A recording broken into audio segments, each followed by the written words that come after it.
ஈசா அறக்கட்டளை என்பது 1992இல் சத்குரு ஜக்கி வாசுதேவ் அவர்களால் கோயம்புத்தூர் வெள்ளியங்கிரி மலை அடிவாரத்தில் நிறுவப்பட்ட ஒரு லாப நோக்கமற்ற ஆன்மீக அமைப்பாகும்.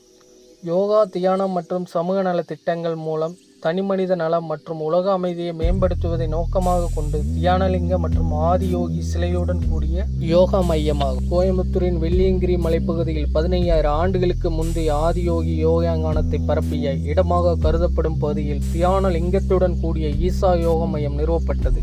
அதுபோக காவிரி குக்குரல், பசுமை கரங்கள் போன்ற சுற்றுச்சூழல் திட்டங்கள் மற்றும் கிராமப்புற மக்களுக்கு கல்வி, மருத்துவ திட்டங்களை, சமூக பங்களிப்பு திட்டங்களையும் செய்து வருகின்றன.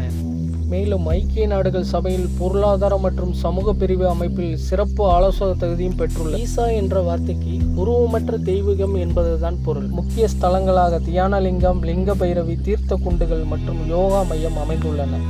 112 அடி உயரமுள்ள ஆதியோகி சிலை யோகாவின் முதல் குருவாக சிவபெருமானை குறிப்பதாகும். ஆதியோகி சிலை முன்பு 3D லேசர் ஒளி மற்றும் ஒளி நிகழ்ச்சி தினமும் மாலை 7 மணி முதல் 15 முதல் 20 நிமிடம் நடைபெறும் என்பது குறிப்பிடத்தக்கது. ஈசா அறக்கட்டளை யோகக்கலை மூலம் மனித உடலையும் மனதையும் உயிர் ஆற்றலையும் மேம்படுத்துவது நோக்கமாக கொண்டு உலகளவில் செயல்பட்டு வருகிறது.